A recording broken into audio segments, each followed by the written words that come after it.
Bienvenidos, queridos telenautas, a su programa Entérese en YouTube.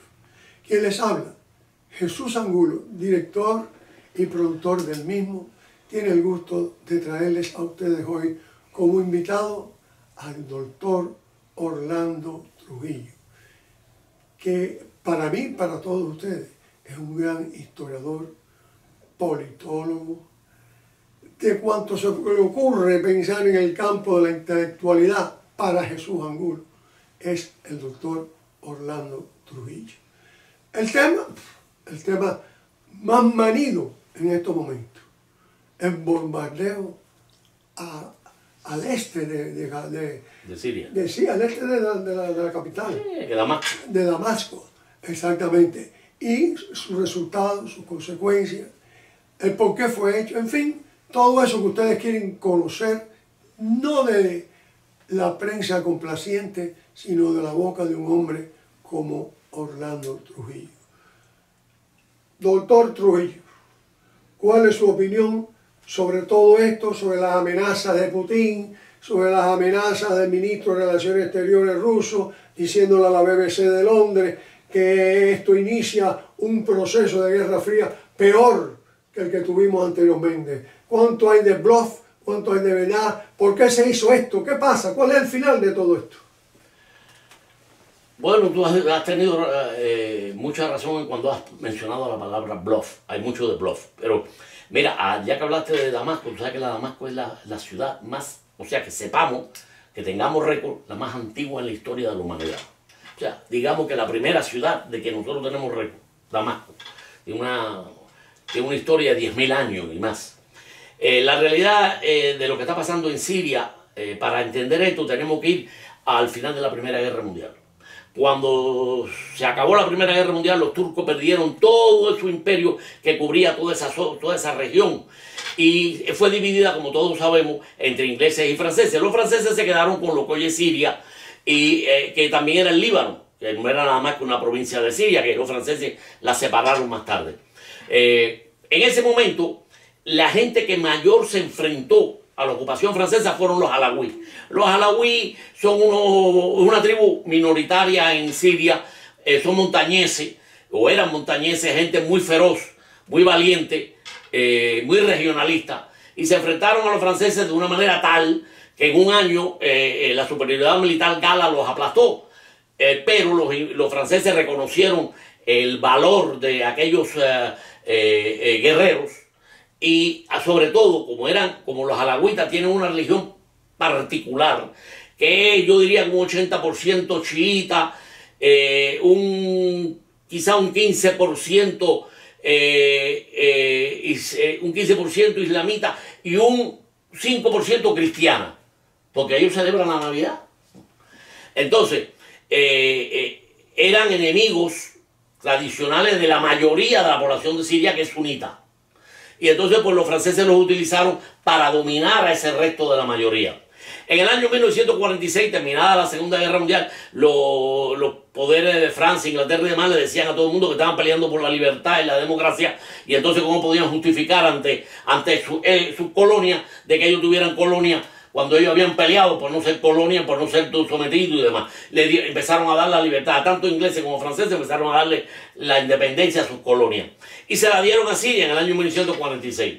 Pero desde que le dieron la independencia a Siria, Siria estuvo continuamente víctima de una sucesión de golpes de Estado, de problemas de inestabilidad, hasta el año 68, cuando siendo Gamal Abdel Nasser presidente de Egipto, se crea lo que se llamó la República Árabe Unida, que era Siria y Egipto. El propósito era enfrentarse a Israel, defenderse según ellos de Israel, y entonces crearon esa República Árabe Unida que le llamaban, que estuvieron desde el 68, desde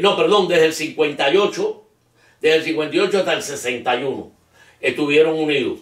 Pero después se separaron. Siria se cansó de que Nasser cada vez llevaba más influencia para Egipto y cada vez se centralizaba más el gobierno, y todo era prácticamente ya del Cairo. Y los sirios se cansaron de eso y se separaron. se separaron de esa. Continuaron los problemas. Entonces los militares entraron en función y empezaron a dar golpes de Estado.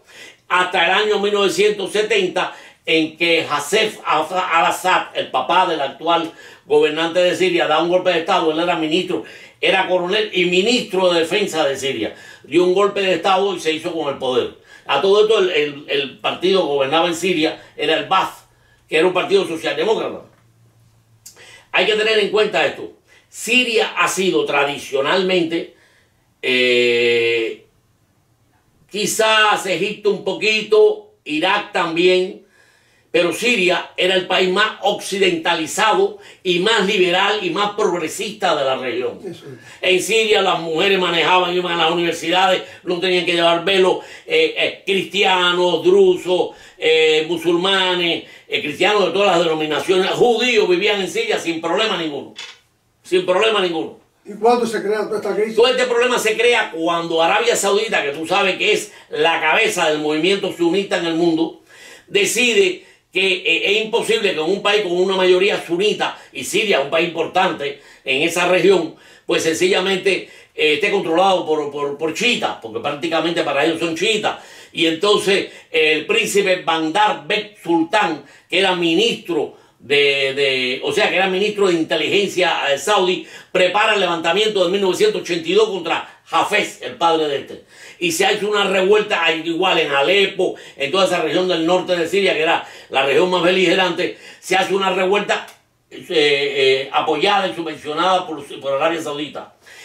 Hafez aplasta a esta gente, los aplasta, los liquida. Y entonces quedan aplastados y así queda un tiempo. Muere Hafez en el 2000. En el 2000 coge su hijo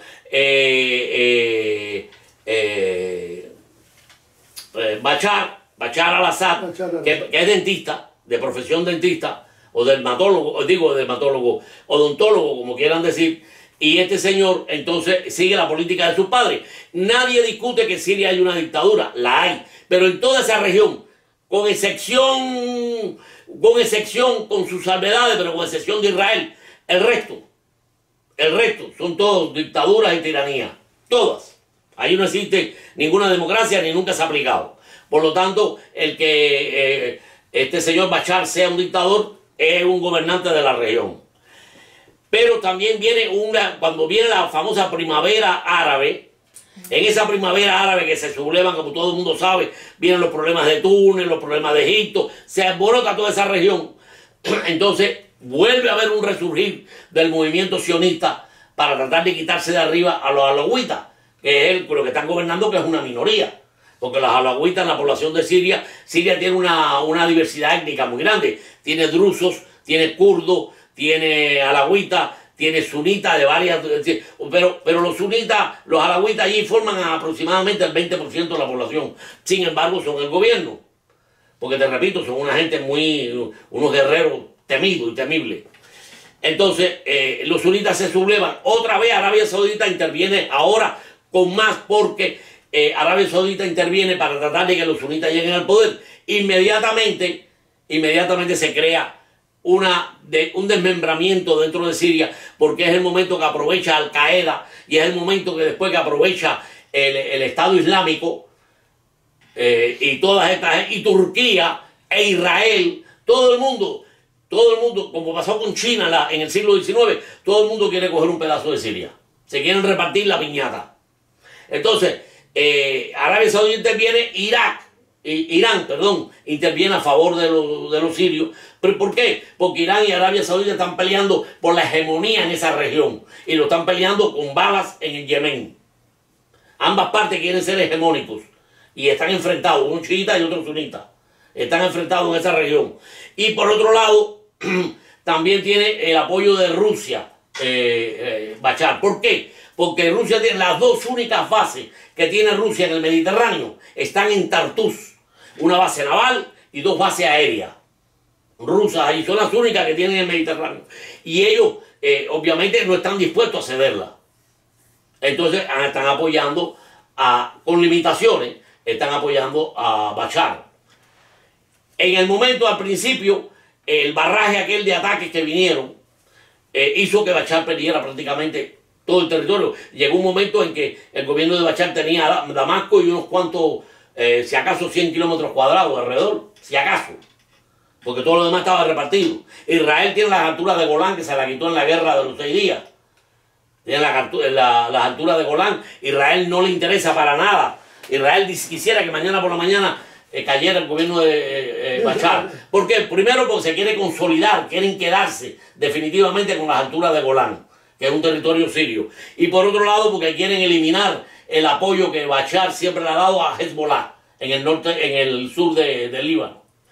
Después tienes a Turquía por el norte, que ha vuelto a tomar 2 provincias del norte de Siria, que ellos están allí, pero realmente Turquía se quiere quedar con esas provincias, que son las 2 provincias más septentrionales de Siria. Después tiene por el otro lado los kurdos y su territorio no han liberado. Los kurdos son aliados de Bashar, los cristianos son aliados de Bashar.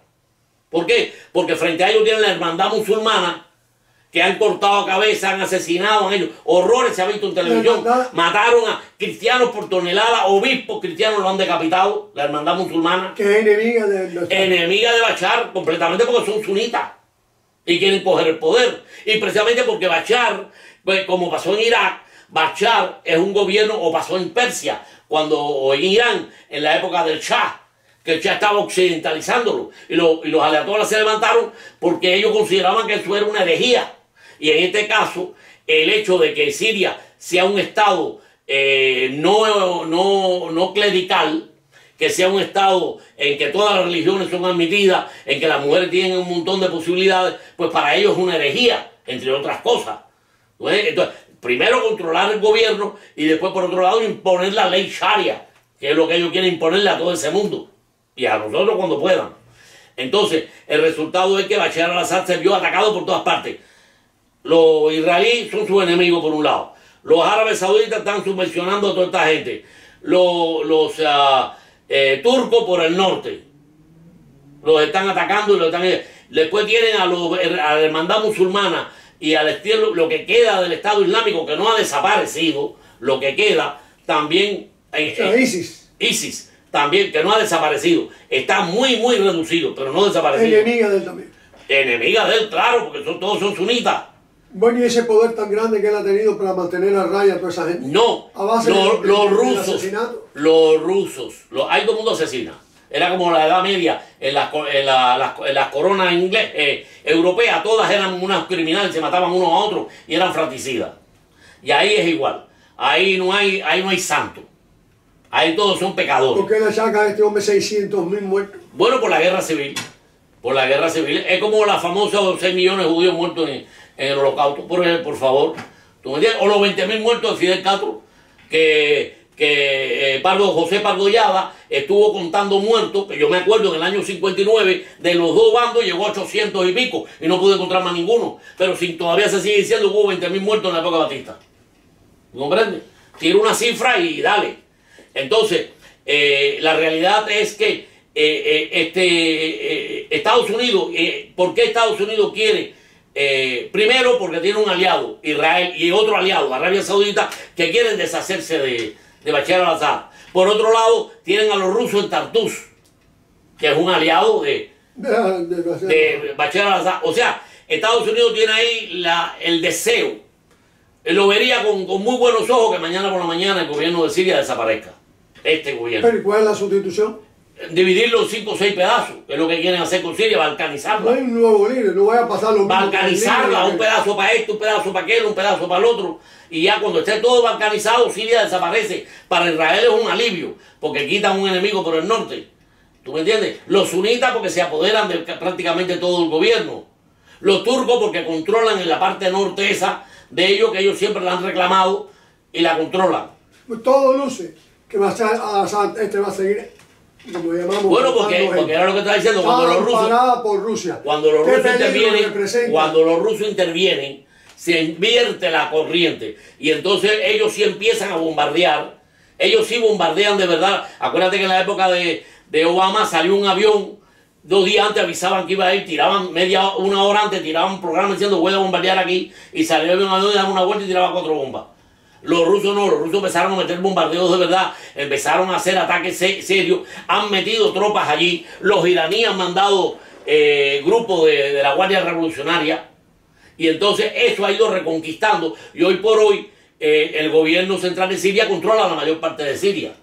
Hay bolsones por aquí, bolsones por allá. Hay una parte importante de los kurdos, pero los kurdos son aliados de Bachar. ¿Tú me entiendes?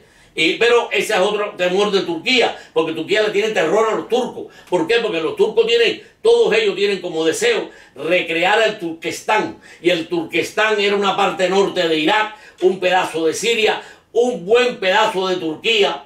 ¿Tú me entiendes? Y un pedacito de lo que era la Unión Soviética. Todo eso formaba el Turquestán. Doctor Trujillo.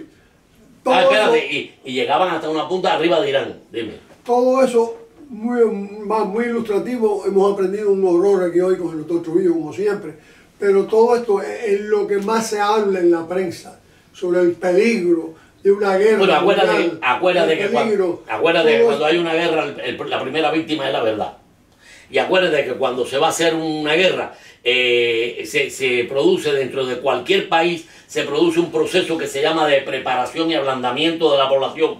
Es cambiarle la mente a la población, y entonces el dirigente del bando opositor se convierte en el sumum de todos los males. El sumum, le chorrea sangre por la boca. Siempre ha sido así. Siempre ha sido así. Para que entonces la población cree un deseo, una voluntad de permitir que sus hijos vayan a morir en una guerra. Y lo hicieron en la Segunda Guerra Mundial. Lo hicieron siempre. Eso es tradicional, es normal. Entonces, la gran preocupación que hay de una confrontación de estas tres potencias. No, mira, los rusos no la ve. Los rusos no tienen ningún interés en tener un problema con esta gente, y esta gente mucho menos con los rusos. Tan es así que en el último bombardeo, que por cierto, yo no sé a quién creerle, porque aquí aquellos mienten, estos mienten, todo el mundo miente. Se atacaron 3 lugares, 3 posiciones, todas relativamente cercanas a Bagdad, bueno, 2 y una un poquito más alejada. Pero de acuerdo con TASS y con la información del lado opuesto, bombardearon una base aérea que hacía como 5 años que estaba abandonada, unos almacenes que llevaban cerrados ni se sabe qué tiempo. O sea, fueron bombas, o sea, misiles que cuestan carísimo, los Tomahawk y todo eso, que se tiraron en lugares que no tenían. Tan es así que no hubo bajas. ¿Tú me entiendes? Entonces, por otro lado, Estados Unidos, Francia e Inglaterra tomaron mucho cuidado de no tirar en ningún lugar donde hubieran no ya los rusos, ni tan siquiera iraní. Entonces las armas químicas estas que ha sido el objetivo, estamos igual que el caso Irak, que no habían armas químicas después de todo, y ahora aquí no va a haber armas químicas. No, sí, ahí se ha habido armas químicas. Los muchachos se vieron heridos ahí, se vieron mal. Bueno, no, aquí se ha habido armas químicas, pero acuérdate que en la vez anterior de las famosas armas químicas, cuando vino una investigación parcial, se comprobó que las armas químicas eran unas armas químicas que los rebeldes habían capturado, y que en un bombardeo se habían abierto los caes y eran de ellos. ¿Por qué? Por los números de serie. Y lo más lindo, venían de Arabia Saudita. ¿Ok? Venían de Arabia Saudita. Y en esta no se ha probado nada, porque cuando pasó este bombardeo, los rusos dijeron, vamos a pedir una comisión neutral, de países neutrales, que venga a hacer la investigación. Y esta gente no lo aceptaron. Dijeron, no, nosotros vamos a mandar los investigadores. Y entonces los rusos dijeron, no, investigadores de ustedes no, investigadores neutrales. No dejan entrar. Bueno, empezó el tareo ese de que yo digo y tú dices, una cosa parecida a la voladura en Maine. Y al final de todo esto, nuestro presidente, Trump, ha salido beneficiado, perjudicado. No beneficiado. Por tanta guerra diaria que tiene. Bueno, no, la guerra la tiene por todos lados y los peores enemigos están aquí. Beneficiado en el sentido de que ha demostrado que lo que él promete lo cumple. Porque él hizo una advertencia, no fue como Obama, que pintó una raya en el piso y se la saltó todo el mundo. Y lanzó el ataque. Ahora, ¿por qué Bush lanza el ataque? Bueno, Trump. Por una... perdón, mira, Bush, yo estoy como la Pelosi, saltando al revés. Trump lanza este ataque única y exclusivamente porque sus aliados, Francia e Inglaterra, están, ¿cómo pudiéramos decir?, preparadas para hacer el ataque. Por sus intereses, cada uno, pero alguien no hay tiempo para explicar los intereses de Francia y y los intereses de Inglaterra en este problema. Y Estados Unidos, bueno, pues estos son sus aliados. Por otro lado, ellos también desearían que Bashar al-Assad volara, porque se lo pide Arabia Saudita, que es su aliada y muy fuerte ahora, se lo pide Israel, ¿tú me entiendes? Entonces ellos alegremente están dispuestos a intervenir en este problema. Más encima de eso, no perdamos de cuenta que un ataque exterior en este momento ayuda a Trump con los problemas internos que tiene. Porque fíjate que después del ataque inmediatamente le subieron a él la popularidad. El índice de popularidad llegó al 52%. Y una semana antes estaba en el 46%. O sea, ha sido beneficiado. Claro, siempre los gobiernos, mira, cuando un gobierno tiene una crisis, lo primero que hace es atacar a un enemigo exterior, ya sea física o verbalmente, para crear un enemigo exterior, para tratar de alejar del problema interno el ojo, la vista de la población. En el futuro inmediato se esperan otros ataques. Todo depende hasta dónde usted. Mira, yo soy de los que creo y estoy convencido de que la guerra nuclear la van a evitar de cualquier manera. ¿Por qué? Porque yo no creo que ni en el Kremlin, ni en Washington, ni en Londres, ni en París hay suicidas. Y aparte todos tienen hijos, tienen nietos, nadie quiere. Y todos viven muy bien y a nadie le interesa. ¿Tú me entiendes? Tener que empezar a vivir en una cueva o algo por el estilo. Entonces la guerra nuclear, el día que suceda, si sucede, Dios no lo permita, será, yo considero, por un accidente, pero no por una voluntad. Porque nadie tiene la voluntad de llegar a ese extremo. Porque acuérdate de las palabras de Einstein cuando le preguntaron, ¿usted cree que hay una tercera guerra mundial? Y él dijo, es posible. Y se usan armas atómicas, es posible. Y una cuarta dice, ¿cómo se peleará? Entonces la cuarta dice, con palos y piedras. ¿Comprende? Porque ya la guerra atómica ya Acabaría con todo. Acabaríamos con el planeta. Bueno, mis queridos telenautas, creo que hemos escuchado suficiente al doctor Orlando Trujillo como para tener una idea de todo lo que está pasando. Yo espero que ustedes, como buena gente que son muy capacitados y preparados, hayan sacado un juicio correcto de todo esto que él nos ha dicho. Y sin más, una vez más, dándole las más expresivas gracias al doctor Orlando Trujillo, se despide de ustedes. Hasta la próxima. Jesús Angulo.